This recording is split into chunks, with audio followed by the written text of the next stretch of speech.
प्रभात exams की team ने राजस्थान अध्यापक पात्रता परीक्षा रीट की तैयारी के लिए रीट ऑब्जेक्टिव क्वेश्चन सीरीज की शुरुआत की है। इस सीरीज में हम रोजाना रीट की परीक्षा के लिए महत्वपूर्ण 20 प्रश्नों का अध्ययन करते हैं।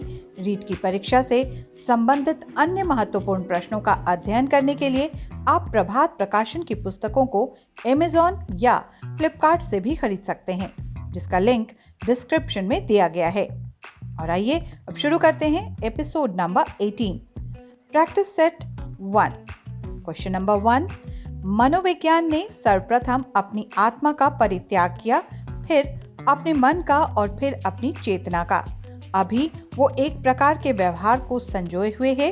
ये कथन था ए टिचनर का, बी वुंट का, सी वुड्सवर्थ का, डी मैक्डुगल का। और इसका सही जवाब होगा ऑप्शन सी।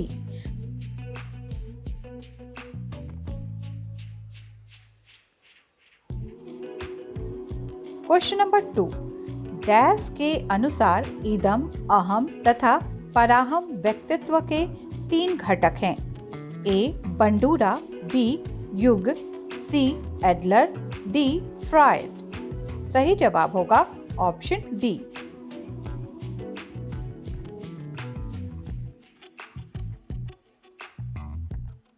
क्वेश्चन नंबर 3, निम्नलिखित में से कौन सा भूलने का कारण नहीं है?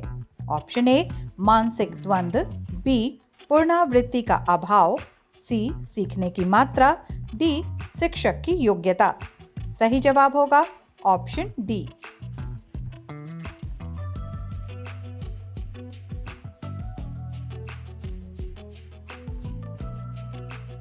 क्वेश्चन नंबर 4, स्पीयरमैन के अनुसार तर्क करने की क्षमता और समस्या का समाधान करने की क्षमता कहलाती है ए एक कारक, बी द्विकारक, सी विशिष्ट बुद्धि, डी सांस्कृतिक बुद्धि। सही जवाब होगा ऑप्शन बी।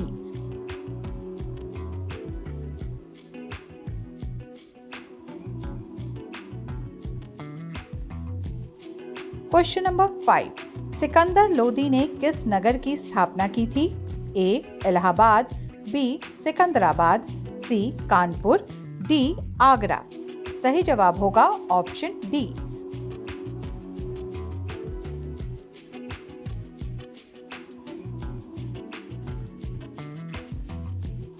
क्वेश्चन नंबर 6, गेहूं की फसल प्रथम क्रांतिक अवस्था है।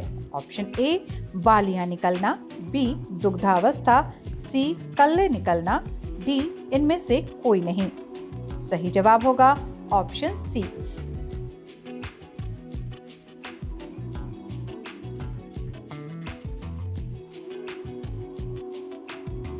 क्वेश्चन नंबर 7, सिंचाई की किस विधि में सर्वाधिक पानी की बचत होती है?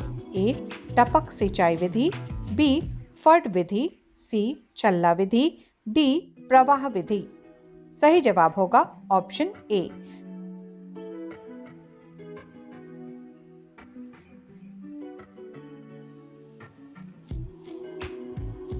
क्वेश्चन नंबर 8, लॉर्ड मैकाले संबंधित हैं ए सेना के सुधार से, बी सती प्रथा की समाप्ति से, सी अंग्रेजी शिक्षा से, डी स्थायी बंदोबस्त से। और इसका सही जवाब है ऑप्शन सी।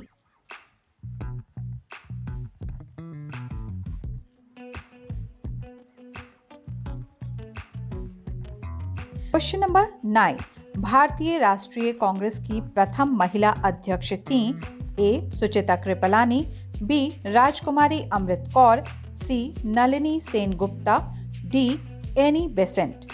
सही जवाब है D Annie Besant.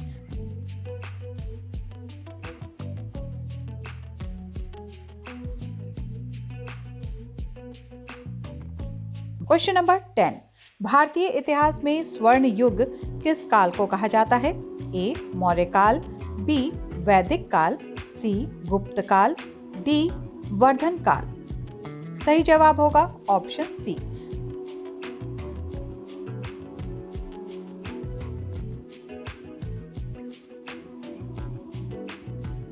Question number 11, सामाजिक अध्ययन के शिक्षण में सबसे महत्वपूर्ण सहायक साधन कौन सा है?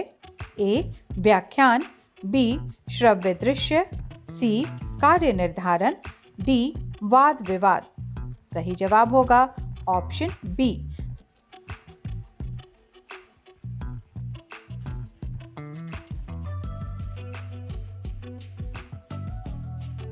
Question number 12। शैक्षिक क्षेत्र में पाठ्यचर्या का तात्पर्य है? ए. पढ़ाने का तरीका, बी. मूल्यांकन प्रक्रिया, सी. विद्यालय के संपूर्ण कार्यक्रम, डी. कक्षा में प्रयुक्त हेतु विषय सामग्री। सही जवाब होगा ऑप्शन सी।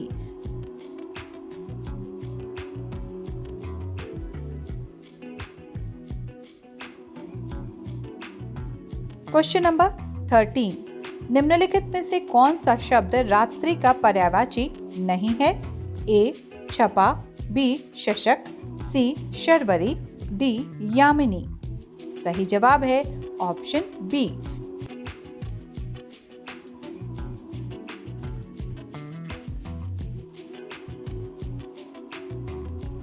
Question number 14। निम्नलिखित वाक्यों में से कौन सा सर्वाधिक सही है? ए. यद्यपि तुम अजनबी हो परंतु मैं तुम्हें अपना मानता हूँ। बी. यद्यपि तुम अजनबी हो मैं तुम्हें ही अपना मानता हूँ। सी. यद्यपि तुम अजनबी हो किंतु मैं तुमको ही अपना मानता हूँ। डी. यद्यपि तुम अजनबी हो तथापि मैं तुम्हें अपना मानता हूँ। सही जवाब होगा ऑप्शन डी।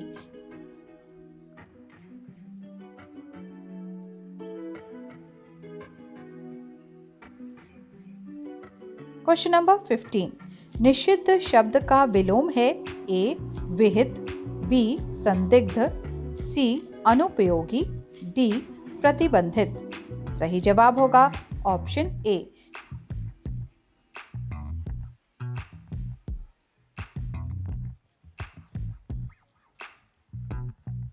Question number 16। निम्नलिखित शब्दों में से अग्नि का पर्यायवाची है? ए. पीयूष, बी. पावक, सी. अंबर, डी. मयंक। सही जवाब होगा option B.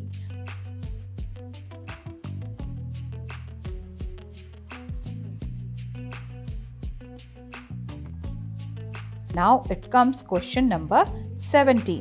Find the word opposite in meaning to insipid. Option A है implantable, बी. bland, सी. tame, D. savory। और इसका सही जवाब होगा option D.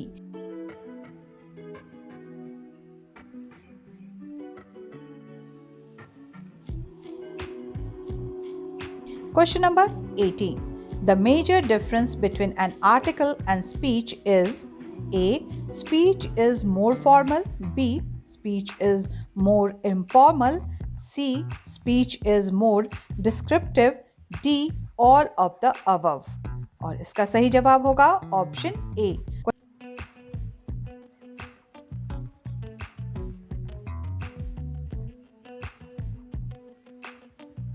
Question number 19। Identify the correct passive voice of the sentence obey me. Option A. I should be obeyed. B. Let I be obeyed. Option C. Both A and B. And now option D. None of the above. और इसका सही जवाब होगा option सी।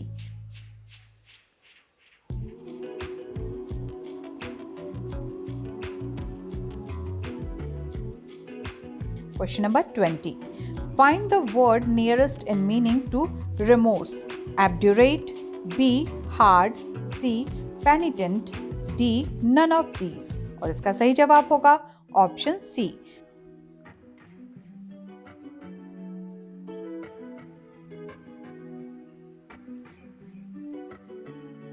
और इसी के साथ ये सेट समाप्त होता है और अनुमति चाहती हूँ अगले एपिसोड में फिर मिलेंगे।